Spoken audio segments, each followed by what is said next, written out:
कहने का भाव ये है कि ऋग्वेद मंडल नंबर 9 सूक्त 82 मंत्र 1, 2, 3 में कहा है कि वो सर्व उत्पादक परमात्मा ने सबकी उत्पत्ति करने वाला प्रभु परमात्मा यहाँ पर आता है। जिस समय यहाँ हाहाकार मच जाती है, कोई व्यवस्था ठीक रहती नहीं, तो उसके बच्चे दुखी हो जाते हैं। उनकी पुकार सुन के फिर वो यहाँ आता है और वो परमात्मा सतलोक में एक राजा के समान दिखाई देता है। वहाँ से गति करके नीचे आता है। उद्देश्य क्या रखता है कि उपदेश करने के उद्देश्य से, यानी यहाँ की और वहाँ की स्थिति आपको बताने के लिए, शिक्षा देने के लिए वो परमात्मा यहाँ आते हैं। तो यहाँ जो क्या हो रहा है वो भी हम नहीं जान सकते। हम तो सीमित से अक्षेत्र में रहते हैं और परमात्मा आकर के हमें उन्हीं क्रियाओं को जो हम खुश होकर किया करते थे उनके लाभ और हानि बता के हमें सचेत करते हैं, जागरूक करते हैं कि तुम ये कर रहे हो, रिश्वत लेते हो, शराब पीते हो, मांस खाते हो और सब बकवाद करते हो। किस लिए? क्यों अपने इतने कर्म बिगाड़ रहे हो, तुम्हें ये हानि होगी, ऐसा बुरा हाल होगा तुम्हारा। तो फिर हम सच्चाई से परिचित होकर उन बुराइयों से बचते हैं। फिर परमात्मा बताते हैं कि तुम जिस वस्तु को अपना माने बैठे हो ये आपकी नहीं है, ये काया तेरी है नहीं, ये माया कहाँ से होए। चरण कमल में ध्यान रखो, इन दोनों को खो। जब यू शरीर ही तेरा नहीं है, अरे तू कब्जा कर रहा 20 प्लाटों पे, 25 एकड़ ज़मीन बना ली, एक बड़ी कार ले ली, बैंक बैलेंस बना लिया। जब शरीर तेरा नहीं, ये सामान तेरा कैसे हो गया भले आदमी? तो ये ज्ञान भी भगवान ने बतावे। और तब हमारे हृदय में जच्चा सचमुच ये तो खाम लेट हो रहे हैं और यही डिमांड, इसी की इच्छा, इसी की प्राप्ति के लिए संतों के पास जाते हैं, मंदिर मस्जिद गुरुद्वारों में यही डिमांड रखते हैं जाकर, भगवान थोड़ा सा रोजगार हो जा, एक कोठी और बन जा, 2 प्लाट और ले लूँ, फलाना काम हो जा, ये मांगते फिरते थे हम। और वो ऐसे मांगे से वो भी ना मिलता, क्योंकि आपको मिलना वही था जो आपके प्रारब्ध में लिखा हुआ था। मासा घटे न तेल बधे, विद ना लिखे जो लेख, सच्चा सतगुरु मेट कर ऊपर मार दे मेख। अब अपनी महिमा आप बताना आए भगवान कबीर साहब। कहते हैं आपके प्रारब्ध में, यानी किस्मत में जो लिख रखा है उसको ना कोई तिल जितना कम कर सकता और ना बढ़ा सकता, वो तो तुमने भोगना ही पड़ेगा। फिर इसके साथ साथ बताया है कि पूर्ण संत, उस परम अक्षर ब्रह्म का, उस परम पुरुष का जो नुमाइंदा संत आपको मिले और उसके पास कंप्लीट कोर्स हो, यानी ज्ञान भी पूरा हो और समाधान भी पूरा हो, ऐसा संत सच्चा सतगुरु मेट कर आपके प्रारब्ध में जो आपके पाप कर्म के कारण जो आपको कष्ट होना था, हानि होनी थी, कहते हैं उसको ख़त्म कर देगा और ऊपर मार दे मेघ, यानी फॉरएवर ख़त्म कर देगा। दोबारा आपको वो आपका पाप हानि नहीं करेगा। परमात्मा की अमर वाणी में दोनों बता दिया है कि मासा घटे ना तिल बधे, विद ना लिखे जो लेख, विधाता ने जो लिखा है, लेकिन सच्चा सतगुरु मेट कर मिटाकर खत्म कर देगा और ऊपर मारे में एक, यानी कति मोर लगा देगा कि ये अब इसको दुख नहीं होगा मेरे बच्चे को जो हमारी शरण में आ गया। फिर क्या बताते हैं परमात्मा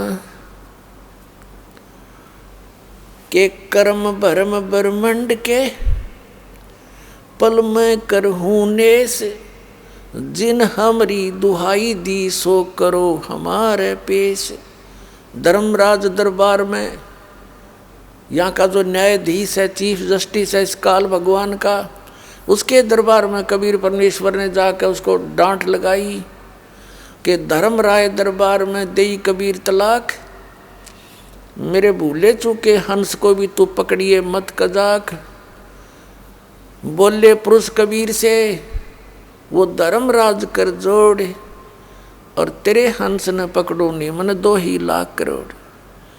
फिर प्रार्थना की उस धर्मराज न्यायाधीश ने कि परमात्मा कर्मों से तीरथ हैं जो अब मुख से कहें कबीर, पहले जो कर्म इन पाप कर्म कर रखे हैं और अब आपकी शरण में आगे हैं, उनको तो परमात्मा मैंने सजा देनी पड़ेगी, क्योंकि मेरे कागजों में उनके बैड अकाउंट अभी स्टैंड कर रहे हैं।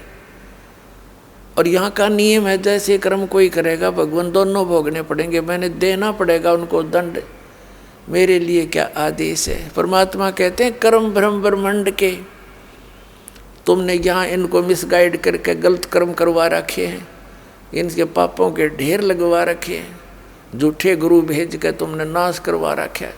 तो परमात्मा कहते हैं कि कर्म ब्रह्म ब्रह्मांड के मैं पल में कर हूँ नेष्ट, उन पर क्रॉस कर दूंगा। और जिन हमारी दुहाई दी को सो करो हमारे पेश, जिन्होंने मेरा नो कहा कि मैं कबीर साहब का बच्चा हूँ, मैंने उनका नाम ले रखा है, उसका अकाउंट भी मत लेना, मेरे भूले चूके हंस को तू पकड़िए मत कजाक, और उनके पापों को मैं नाश कर दूंगा, खत्म कर दूंगा। तो इस प्रकार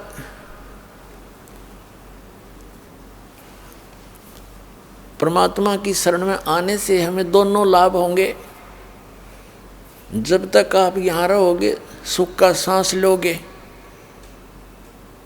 और जब जाओगे यहाँ से, ये सत्कर्म लेना पुण्यात्माओं, ये कोई डूम बाट के गीत नहीं है, ये उस परमात्मा का बताया विधान दास केवल है, जो लाउड स्पीकर आप तक पहुँचा रहा हूँ।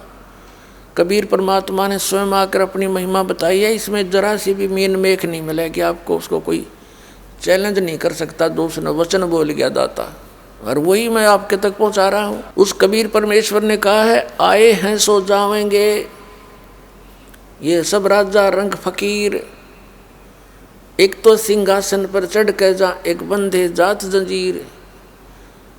अब जो सत भक्ति नहीं करते, भोड़ी आत्मा नकली संता के फंस गए, वो अपनी तरफ से तो ये सोच बैठे हमने गुरु भी बना लिया और भक्ति भी कर रहे हैं, वो भी व्यर्थ है। जो नहीं कर रहे वो तो डायरेक्ट दिखाई दे है कि उनका कोई अस्तित्व आधार नहीं है। सत भक्ति नहीं करते और भक्ति कति नहीं करते, दोनों के दोनों परमात्मा कहते हैं जाना तो सबने पड़ेगा एक दिन, क्योंकि यहाँ आए केवल, यहाँ जो आप आए हो ये एक यूनिवर्सिटी है, ये पृथ्वी। और जो बच्चे स्कूल में जाते हैं विद्यालय में, तो वहाँ विद्यालय में वो जिस उद्देश्य के लिए भेजे जाते हैं उस क्रियाओं को पूरा नहीं करते, अपने कक्षा के सारे काम को, और वहाँ उन पैसे को सुविधा का दुरुपयोग करते हैं, सिनेमा देखते हैं, अच्छा होटलों में खाना पीना खाया बर्बाद करते हैं। तो जाना तो उनको भी पड़ेगा यूनिवर्सिटी छोड़कर, क्योंकि वो भी फेल होकर चले जाएंगे और एक पास होकर जाएंगे। तो यहाँ से तो आपने जाना पड़ेगा। आए हैं सो जाएंगे, राजा रंग फकीर। लेकिन एक जाने में बहुत अंतर होगा। जो भक्ति नहीं करते या गलत साधना करते हैं, शास्त्र विधि को त्याग कर मनमाना आचरण पूजाएं करते हैं, उनकी साधना करते हुए भी व्यर्थ है। गीता जी अध्याय नंबर 16 के श्लोक 23 और 24 में प्रमाण है। तो वो सभी के सभी कहते हैं उनको यम के दूत जूड़ के ले जाएंगे बांध के, और दूसरे जो सत भक्ति करते हैं पूर्ण संत की शरण में आ जाते हैं, और वो तो सिंहासन पर बैठकर परमात्मा विमान में लेकर जाएंगे अपनी प्यारी आत्माओं को, उनको कोई कष्ट नहीं होगा।